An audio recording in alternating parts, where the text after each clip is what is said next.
பாலக்கிடப்பாறை தற்காத்திட வந்த வரலாற்றால் வைகுண்ட மாமணியினுடைய காலடி தொழுது பணிந்து வணங்கி ஐயாவினுடைய பேரருளால் அவருடைய பெரிய திருநடையில் தர்மயோக வாழ்வு நாம் பெறுவதற்காக நமக்காக ஐயாவினுடைய பொன்மேனி கூடு தவம் இருக்கிற பள்ளியறையின் முன்னால் ஐயாவினுடைய அருள் பெறுவதற்காக வருகை தந்திருக்கிற அன்பு உள்ளம் அரவணைக்கும் பண்பு உள்ளம் கொண்ட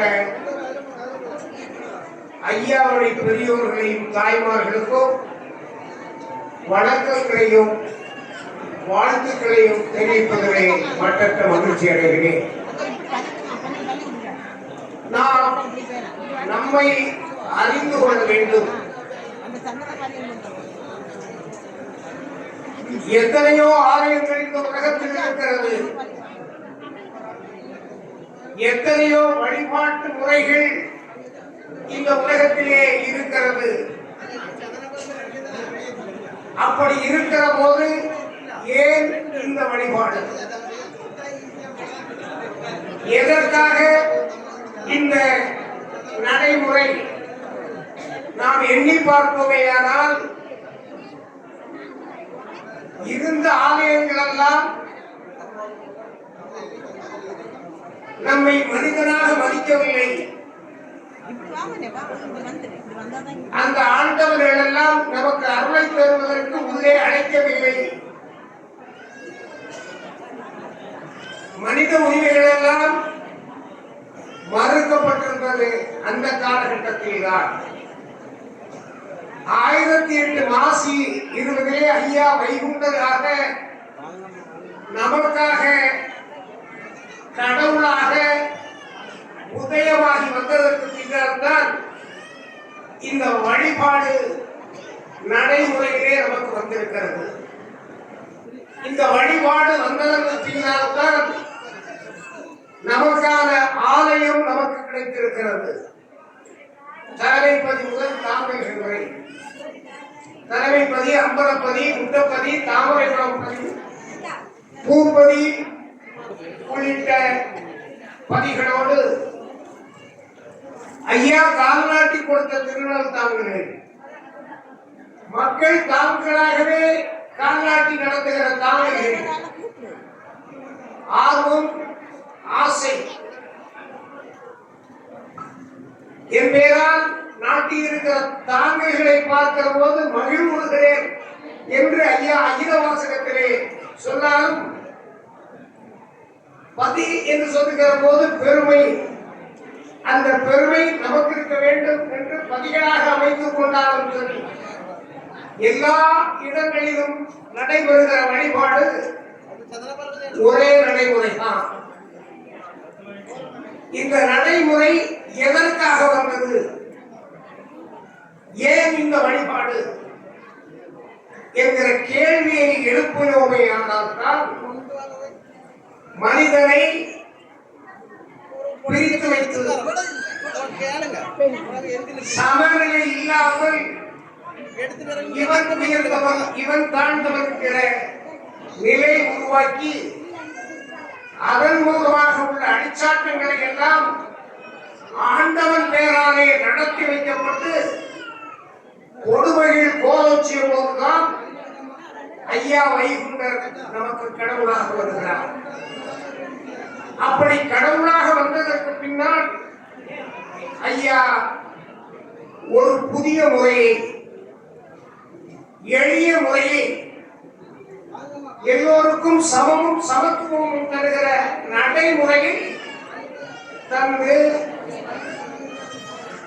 தலைமை பதியை தந்து, ஒரு தனியான வழிபாடுகள் எல்லாம் உருவாக்கி ஐயாவளியினுடைய தாரக மந்திரமாக அனைத்தையும் ஒன்றிணைப்பதாக உள்ள சூழலை உலகறிய செய்வதற்கு ஐயா சிவ சிவ சிவ சிவ அரகரா அரகரா, சிவ சிவ சிவ சிவ அரகரா அரகரா என்கிற தாரக மந்திரத்தை நாம் நம்முடைய நாவிலே சொல்லி ஐயாவை வழிபட வேண்டும் என்கிற ஒரு வழிபாட்டு நிலையை உருவாக்கி நாம் போதிக்கிறோம். அப்படி போதிக்கிற போது எதை ஐயாவிடம் கேட்டாலும் நமக்காக கேட்கக்கூடாது, பொதுவாக எல்லோருக்கும் கேட்க வேண்டும் என்கிற நிலையிலே தான் மாப்புக்கு கேட்கிற நிலையே ஐயா வகுத்து தந்திருக்கிறார். ஒவ்வொரு பணிவிடையும் நடக்கிற போதும் நாம் கேட்டுக்கொண்டிருக்கிறோம். இப்பொழுது கூட உச்சிகுமார் பணிவிடைக்கு மணியடித்து விட்டு நாம் போதித்து விட்டுத்தான் இன்றைய தர்மத்திற்கு நாம் அமர்ந்து கொண்டு கேட்டுக்கொண்டிருக்கிறோம். எனவே அந்த போதிப்பும் தனி ஒருவருக்காக இல்லை, எல்லோருக்கும் என்கிற நிலையிலே தான் இருக்கிறது. அதுபோல காலையில் உச்சி படிப்பு, மதியம் உகப்படிப்பு, மாலையில் உகப்படிப்பு என்கிற நிலைப்பாடுகள் ஐயாவால் அறிமுகப்படுத்தி அது உலகறிய நடந்து கொண்டிருக்கிறது. எனவே இது ஐயா உருவாக்கி நாம் நடைமுறைப்படுத்தி இந்த உலகளவும் இந்த வழிபாடு வர வேண்டும் என்கிற நிலைப்பாட்டில் அடுத்தவர்களுக்கு ஐயாவுடைய வரவை எடுத்துச் சொல்லுகிற தகுதியும் தேவையும் இங்கே வந்திருக்கிற உங்களுக்கு எல்லாம் தான் உண்டு. ஐயாவில் இருக்கிற செய்தியை உலகறிய செய்ய வேண்டுமானால் நாம் தான் செய்ய முடியும்.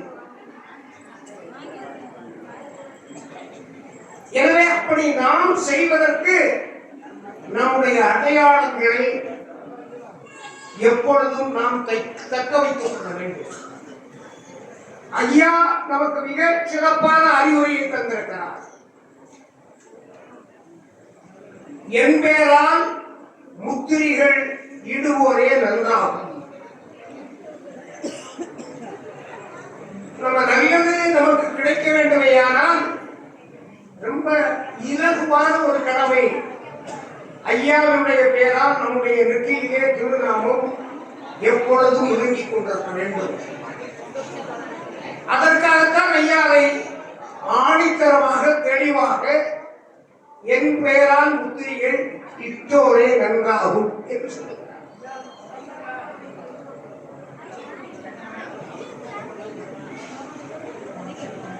அது வந்து சொல்லுகிறார், நான் அந்த செய்தியை கேட்டவுடன் தானாக வந்து சேர்ந்தவர்கள் எல்லாம் நன்றாவார்.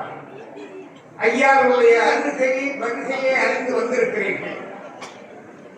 உங்களுடைய நடவடிக்கைகளை நீங்கள் நடக்கிற நிலையை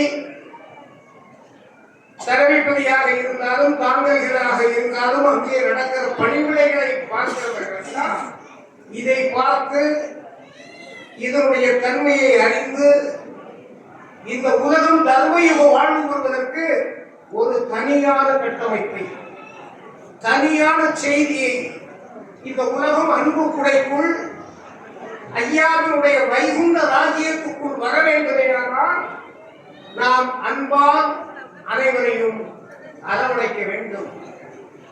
சமத்துவ பண்பால் சமத்துவ நிலையை நாம் கட்டி காக்கிற உழைத்திட வேண்டும் என்கிற உணர்வை பெற்றிட வேண்டும். அப்படி பெற்றிடுவதற்காகத்தான் நாம் ஆகமம் இல்லாதவர்கள் இல்லை என்கிற நிலையை உலகறிய செய்வதற்கு அகில திரட்டு அம்பானை என்கிற ஆகமத்தை ஐயா நமக்கு அருமையார். இதுக்கு முன்னரும் ஆகமங்கள் எல்லாம் இருந்தது. அந்த ஆகமங்கள் நம்மோடு தொடர்புடையதல்ல. அதை படிப்பதற்கு உரிமை நமக்கு மறுக்கப்பட்டிருந்தது. அதை படித்தவர்கள் படிக்கிற போது நாம் கேட்டால் கேட்டதற்கு தண்டனை தருகிற பழக்கமும் இந்த நாட்டிலே இருந்தது. இந்த நிலைகள் இருந்து மாற்றம் பெற்றவர்களாக ஐயா நமக்கு 58 அம்பானையை ஆகமமாக தந்து அதை படிப்பதை பணிவிடையாக்கி படிக்க வைத்திருக்கிறார், பாராயணம் சொல்ல வைத்திருக்கிறார். எனவே ஒழித்து வைத்து வழிபாடு நடத்துவதல்ல ஐயா வழிபாடு, திறந்து வைத்து எல்லோருக்கும் தெரிய வைத்து மக்களை தெளிந்து புரிய வைத்து அதனுடைய அடிப்படையில் வழிபட வேண்டும் என்ற தாக்கத்தை இந்த உலகத்திற்கு சொல்லுவதுதான் ஐயாவுடைய வழிபாடு. எனவே 58 அம்பானியை நமக்கு சொல்லுகிற போது வாசித்து கேட்டிருந்த மகிழ்ந்திருந்த அன்பர்களுக்கு பூசித்து நின்ற பூரணங்கள் எல்லாம் விட்டும் என்று ஐயா நமக்கு உத்தரவாதம் தந்தார். நீ படித்துக் கொண்டே இருந்தால், ஐயாவை நினைத்துக் கொண்டே இருந்தால் பனி வெள்ளம் போல நம்முடைய துயரங்கள் எல்லாம் மறந்துவிடும் என்கிற நிலையை சொன்னார். எனவே அந்த வகையில் ஒரு உறுதியையும் உத்வேகத்தையும் உயர்ந்த நிலையையும் நமக்கு தருவதற்காகத்தான் ஐயா இவைகளை எல்லாம் சொல்லி இருக்கிறார். இந்த செய்தியை உலகறிய செய்வதற்கு, ஐயாவினுடைய வருகையை அவர்கள் அறியாதவர்கள் செய்வதற்கு நாம் பணியாற்ற வேண்டும். ஐயாவுடைய தூதுவர்கள் நாம் எல்லோரும் தான். நாம் எல்லோரும் அந்த நிலைப்பாட்டை எடுத்துக் கொள்வோமையானால் ஐயா நமக்கு தந்திருக்கிற உத்தரவாதம் தந்திருக்கிற தர்மயுகம் நமக்கு எளிதில் கிடைக்க வேண்டுமையானால் உலகம் ஐயாவினுடைய அன்பு வழியில் ஐயாவே எல்லாம் சர்வமும் வைகுண்டமயம் என்கிற நிலைக்கு வர வேண்டுமையானால் நம்மை பார்த்து மற்றவர்களும் நம்மை ஏற்றுக்கொள்ள வேண்டும் நிலைக்கு ஆளாக்கப்பட வேண்டும். அப்படி ஆளாக்கப்படும் போது ஐயாவுடைய வருகை படிப்படியாக இந்த உலகத்தை தொட்டுவிடும்.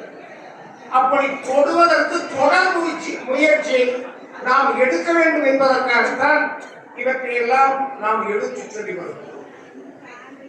அப்படி எடுத்துச் சொல்லி வருகிற போது நாம் மிக தெளிவாக ஐயா வழியிலே இருக்கிற ஆடவர்கள்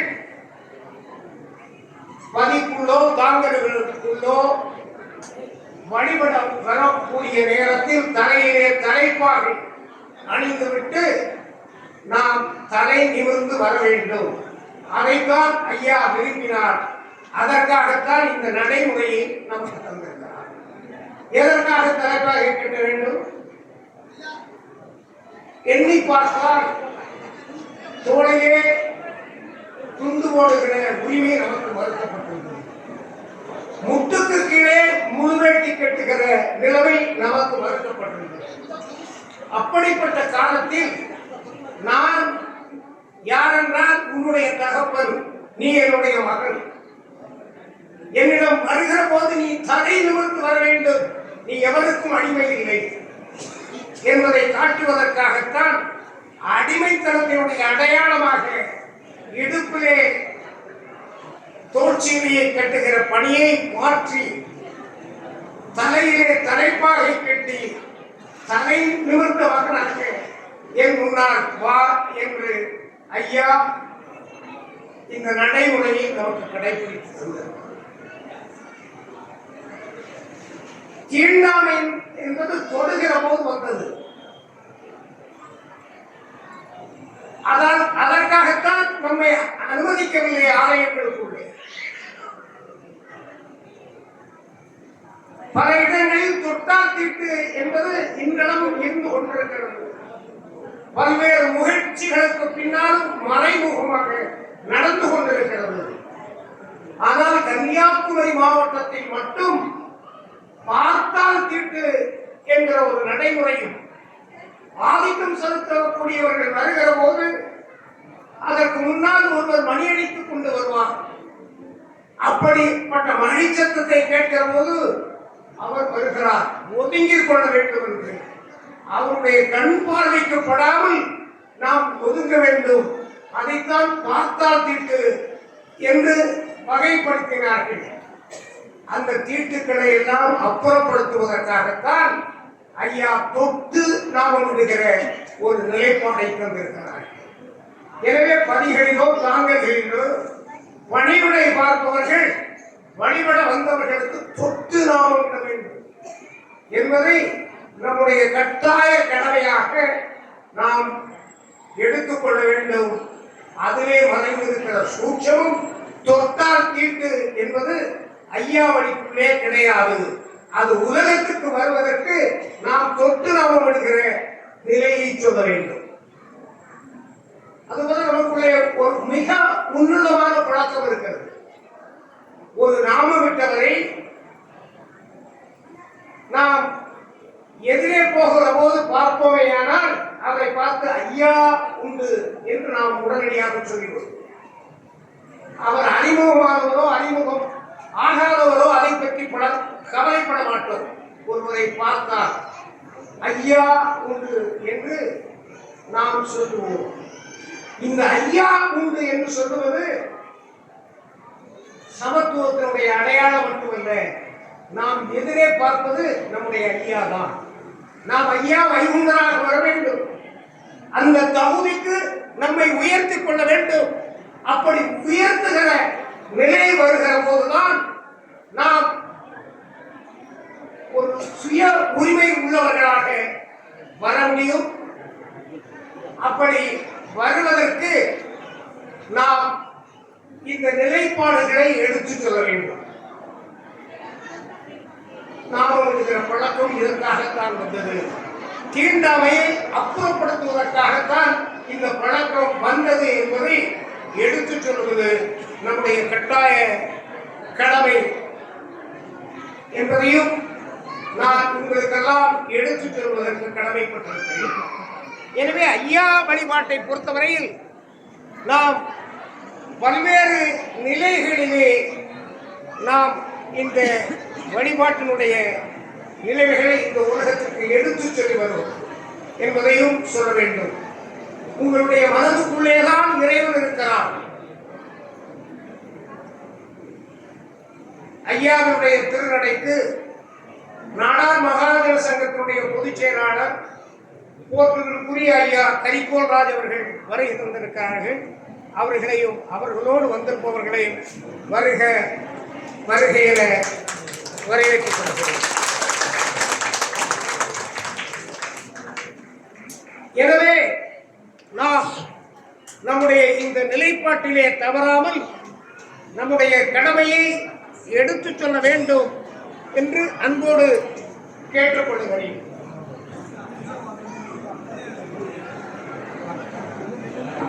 சொல்லுவாங்க, அதுவும் வேதனையாக இருப்பது பாலாயம் சொல்லக்கூடியவர்களே. ஐயா கோயில்கள் கூடாது என்று இருக்கிறார்கள். எனவே இந்த கட்டமைப்பெல்லாம் எதற்கென்று சொல்லுவார். ஐயா அனைத்து கட்டமைப்பையும் நமக்காக தந்திருக்கிறார். இந்த தர்மம் நிறைவேறவில்லை, அமருங்கள். ஐயா உண்டு என்று சொன்ன பிறகு எழுப்புங்கள். நாம் பணிவிடைகளில் கலந்து கொள்ள வேண்டும், தர்மங்களில் கலந்து கொள்ள வேண்டும். நம்மை ஆளாக்குவதற்கு, நம்மை தர்மயுக வாழ்வுக்கு பக்குவப்படுத்துவதற்கு ஐயா சொல்லி இருக்கிற கருத்துரைகளை கேட்பதற்கும் பழகிக் கொள்ள வேண்டும் என்று அன்போடு கேட்டுக்கொள்வதற்கு கடமைப்பட்டிருக்கிறேன். ஐயா திருநாள் சும்மா நடத்தவில்லை. உதித்த நாள் கொடியேற்றி இருக்கின நாள் இறக்கிவிடு, இது கலியுகத்து ஆசாவாசம் கண்டேனடா என்று ஐயா நமக்கு தந்திருக்கிறார். எவ்வளவு கொடியேற்ற வேண்டும் அந்த நிலை இல்லை. நாம் கொடியேற்றி திருநாள் நடத்த வேண்டும். இது உலகத்திற்கு கொடுக்கிற செய்தி. எனவே ஐயா பணியை ஆழ நாம் நோக்குவோமையானால் ஆயிரம் ஆயிரம் வழிகாட்டுதல் இருந்திருக்கிறது. ஐயா எல்லோருக்கும் புத்தி சொல்லி அழிக்க வந்தேன் கலியுகத்தை என்று நமக்கு சொல்லுகிறான். எனவே ஐயா சொல்லி இருக்கிற இந்த புத்தியை உலகத்துக்கு சொல்லுகிற கடமை நமக்கு எல்லோருக்கும் உண்டு. எனவே அந்த கடமையை நிறைவேற்றுவதற்கு ஐயா எதையெல்லாம் சொல்லி இருக்கிறார், எப்படி சொல்லி இருக்கிறார் என்பதை நாம் அறிந்து கொள்ள வேண்டும் என்று உங்களை எல்லாம் அன்போடு கேட்டுக்கொள்கிற நேரத்தில் ஒரு புத்தியாய் உள்ளத்தை கொண்டோருக்கு புது புத்தி இன்று பூலோகம் ஆள வைப்பேன் என்று ஐயா நமக்கு உத்தரவாதம் தந்திருக்கிறார். ஒரு புத்தியாய் உள்ளத்தை கொள்ள வேண்டும் என்றால் ஐயாவே எல்லாம் சர்வமும் வைகுண்டமயம் என்று வாழ வேண்டும். ஐயா கண்ட தெய்வத்தை கையெடுக்க கூடாது என்று சொல்லுகிற போது கண்ட தெய்வம் எல்லாம் கையெடுப்பான் டேஷ் என்று சொல்லி இருக்கிறார். அந்த டேஷை நான் சொல்ல விரும்பவில்லை. ஆனால் அந்த நிலைமைக்கு நாம் ஆளாக்கப்பட்டு விடக்கூடாது என்பதற்காகத்தான் ஒரு புத்தியாய் என்னை உள்ளத்தை கொண்டோருக்கு இந்த உலகத்திலே வெற்றியாக வாழுகிற புது புத்தியை நான் உனக்கு தருவேன். அப்படி புது புத்தியை தந்து உன்னை பூர்வம் ஆள வைப்பேன் என்று ஐயா நமக்கு உத்தரவாதம் வந்திருக்கிறார். அந்த உத்தரவாதத்தினுடைய அடிப்படையை அறிந்து தெரிந்து இங்கே ஒரு பதி இருக்கிறது. 1001 10,001 நாமும் அங்கே சென்று வழிபடுவோம் என்கிற நிலையில் வந்தாலும் இந்த பதி நாட்டுக்கு செல்லுகிற செய்தி தர்ம யுகத்தை பெறுவதற்கு வந்திருக்கிற காரணக்கிடம் ஐயா வைகுண்டரே.